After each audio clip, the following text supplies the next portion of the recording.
The Lone Star Ranger by Zane Grey, Chapter 7. That night Duane was not troubled by ghosts haunting his waking and sleeping hours. He awoke feeling bright and eager, and grateful to Euchre for having put something worth while into his mind. During breakfast, however, he was unusually thoughtful, working over the idea of how much or how little he would confide in the outlaw. He was aware of Euchre's scrutiny. "Wal," began the old man at last, "how'd you make out with the kid?" "Kid?" inquired Duane tentatively. "Jenny, I mean. What'd you and she talk about?" "We had a little chat.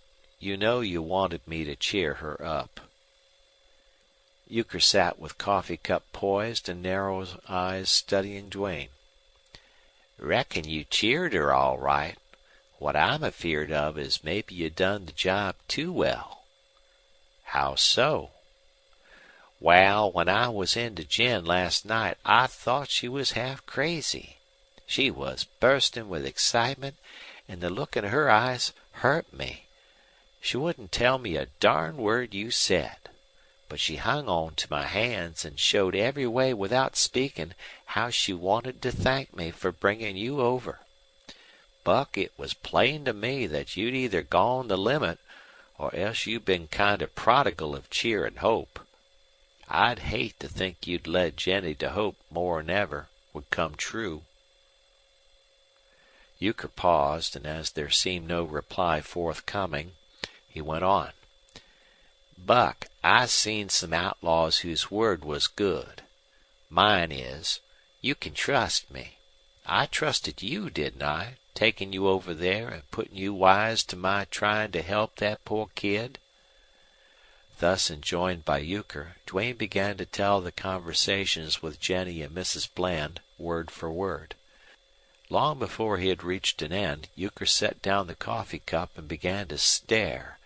And at the conclusion of the story his face lost some of its red color, and beads of sweat stood out thickly on his brow. "Wal, if thet doesn't floor me!" he ejaculated, blinking at Duane. "Young man, I figured you was some swift, an' sure to make your mark on this river, but I reckon I missed your real caliber. So that's what it means to be a man. I guess I'd forgot. Wal, I'm old, and even if my heart was in the right place, I never was built for big stunts. Do you know what it'll take to do all you promised Jen?" "I haven't any idea," replied Duane gravely. "You'll have to pull the wool over Kate Bland's eyes, and even if she falls in love with you, which sure likely, that won't be easy. And she'd kill you in a minute, Buck, if she ever got wise. You ain't mistaken her none, are you?" "Not me, Euchre. She's a woman. I'd fear her more than any man."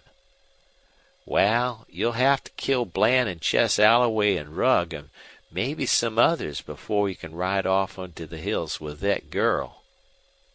"Why? Can't we plan to be nice to Mrs. Bland and then at some opportune time sneak off without any gunplay?"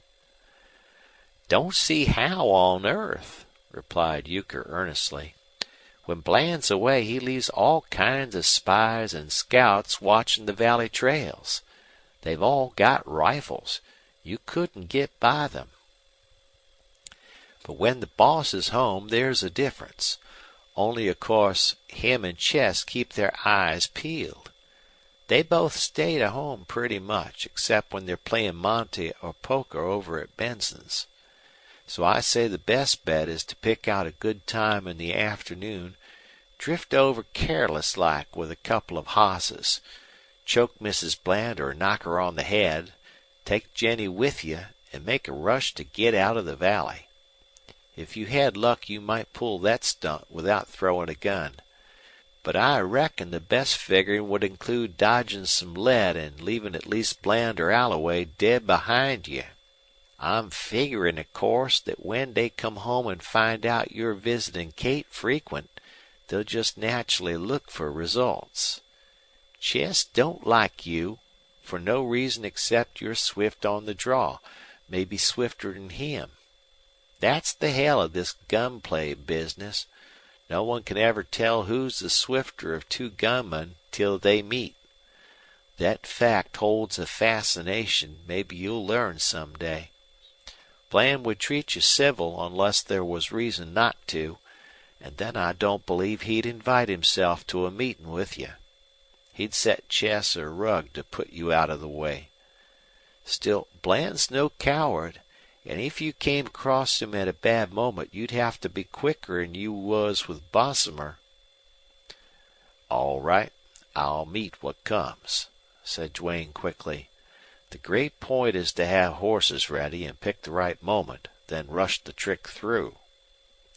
"That's the only chance for success, and you can't do it alone."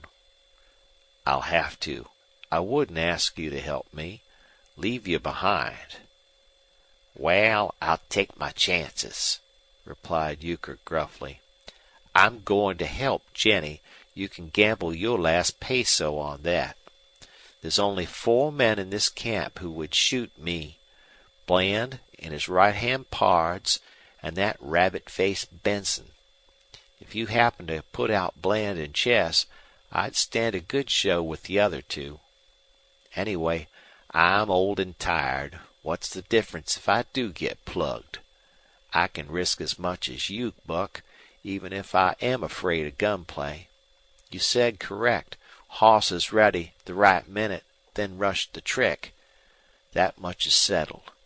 Now let's figure all the little details." They talked and planned, though in truth it was Euchre who planned, Duane who listened and agreed.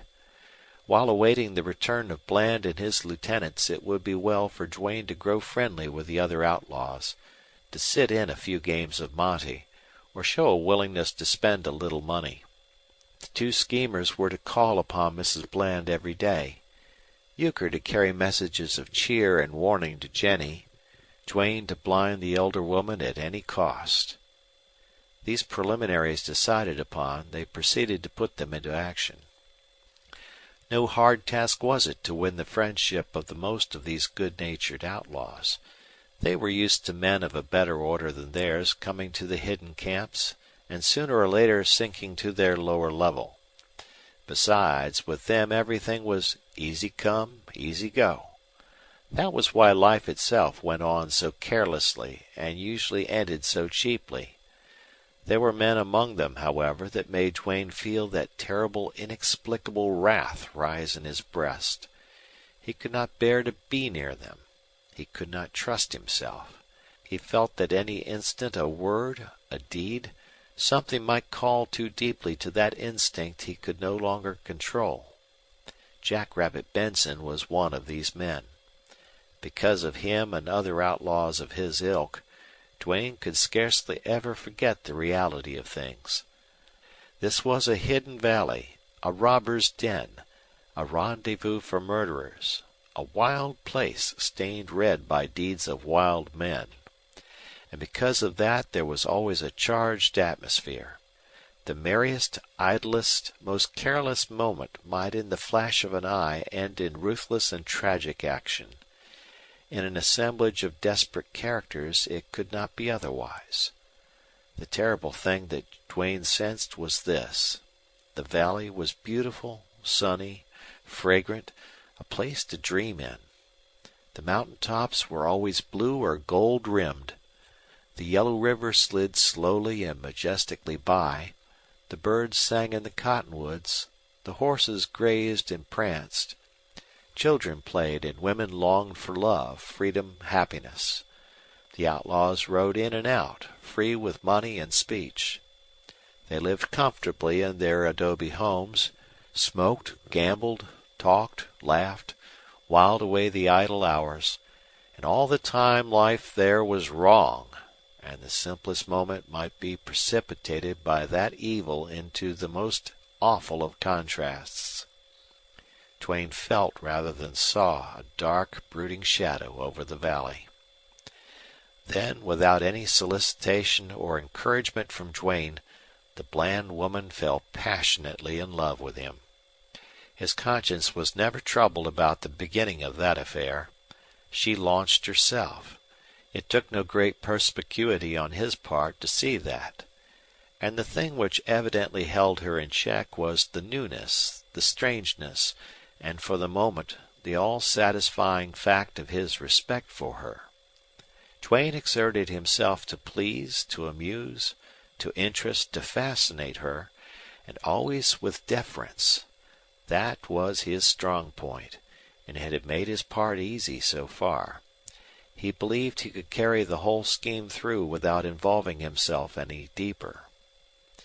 He was playing at a game of love, playing with life and deaths. Sometimes he trembled, not that he feared Bland or Alloway or any other man, but at the deeps of life he had come to see into. He was carried out of his old mood. Not once since this daring motive had stirred him had he been haunted by the phantom of Bain beside his bed. Rather had he been haunted by Jennie's sad face, her wistful smile, her eyes. He never was able to speak a word to her. What little communication he had with her was through Euchre, who carried short messages. But he caught glimpses of her every time he went to the Bland house. She contrived somehow to pass door or window to give him a look when chance afforded.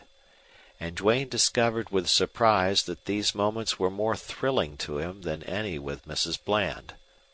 Often Duane knew Jennie was sitting just inside the window, and then he felt inspired in his talk, and it was all made for her. So at least she came to know him while as yet she was almost a stranger.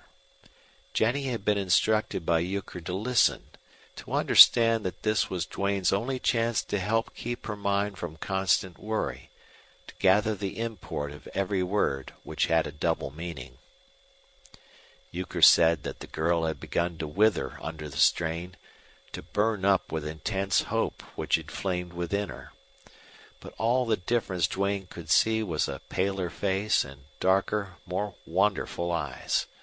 The eyes seemed to be entreating him to hurry, that time was flying, that soon it might be too late. Then there was another meaning in them, a light, a strange fire wholly inexplicable to Duane. It was only a flash gone in an instant, but he remembered it because he had never seen it in any other woman's eyes.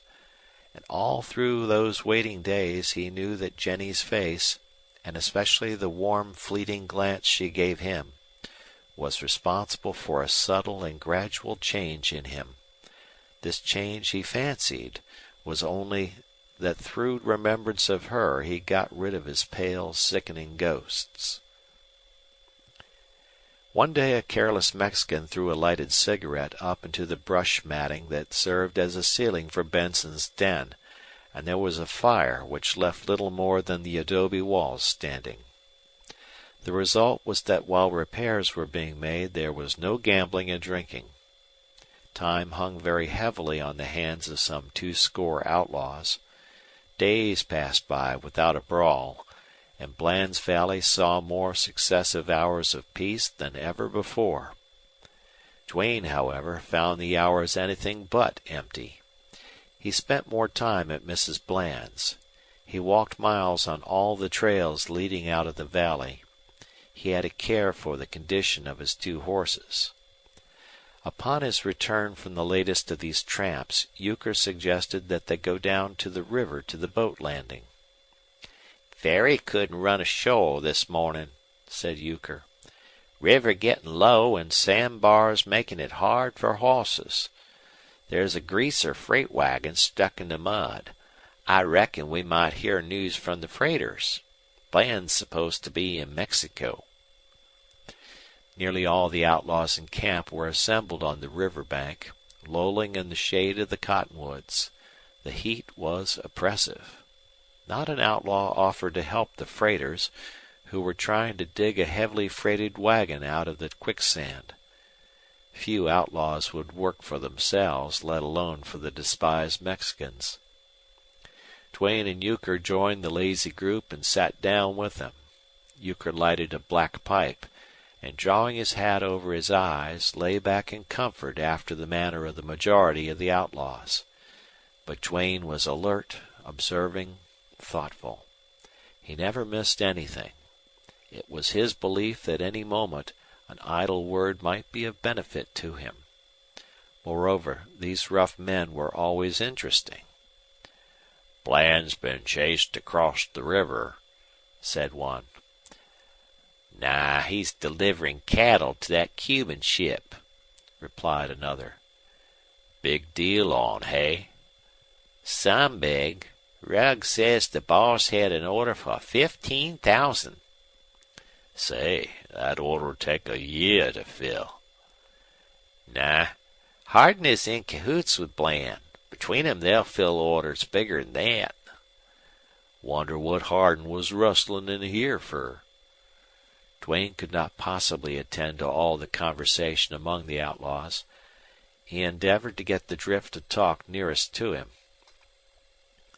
"Kid Fuller's going to cash," said a sandy-whiskered little outlaw. "So Jim was tellin' me.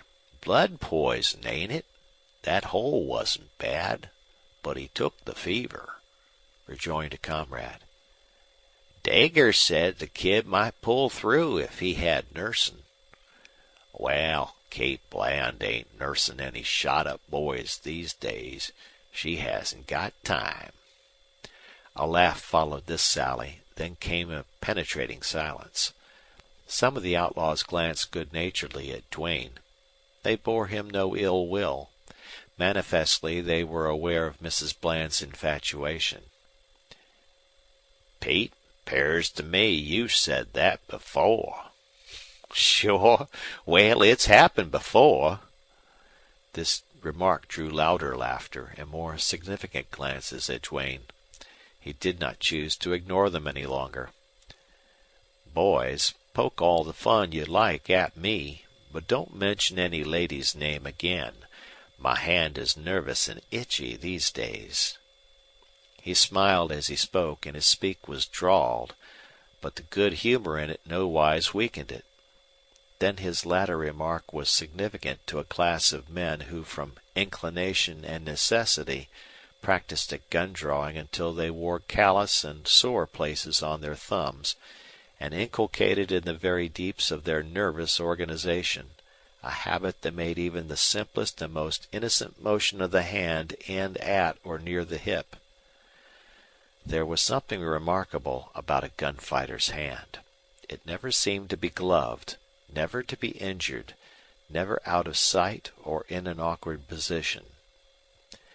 There were grizzled outlaws in that group, some of whom had many notches on their gun handles, and they, with their comrades, accorded Duane silence that carried conviction of the regard in which he was held.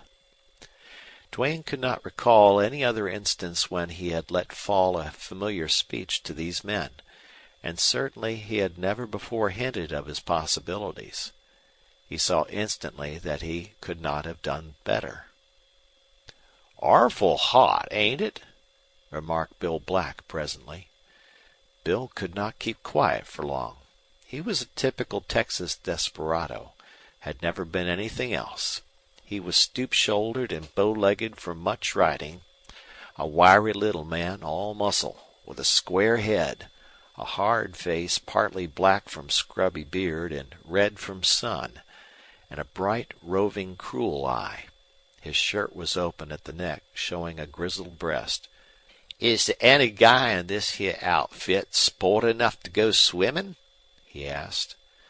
"My God, Bill, you ain't a-goin' to wash!" exclaimed a comrade. This raised a laugh in which Black joined, but no one seemed eager to join him in a bath.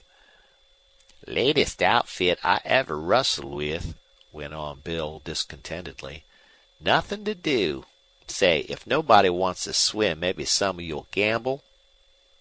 He produced a dirty pack of cards and waved them at the motionless crowd. "Bill, you're too good at cards," replied a lanky outlaw. Now, Jasper, you say that powerful sweet, and you look sweet, or I might take it to heart," replied Black with a sudden change of tone. Here it was again, that upflashing passion. What Jasper saw fit to reply would mollify the outlaw, or it would not. There was an even balance. "No offense, Bill," said Jasper placidly, without moving. Bill grunted and forgot Jasper, but he seemed restless and dissatisfied. Duane knew him to be an inveterate gambler, and as Benson's place was out of running order, Black was like a fish on dry land.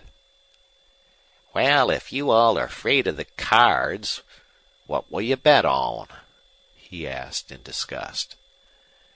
"Bill, I'll play ye a game of mumbly peg for 2 bits," replied one. Black eagerly accepted. Betting to him was a serious matter. The game obsessed him, not the stakes. He entered into the mumbly peg contest with a thoughtful mien and a corded brow. He won. Other comrades tried their luck with him and lost.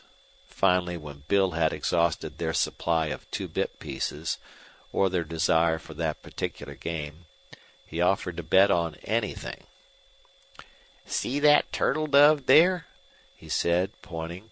"I'll bet he'll scare at 1 stone or he won't. 5 pesos he'll fly or he won't fly when someone chucks a stone.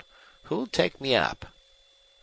That appeared to be more than the gambling spirit of several outlaws could withstand.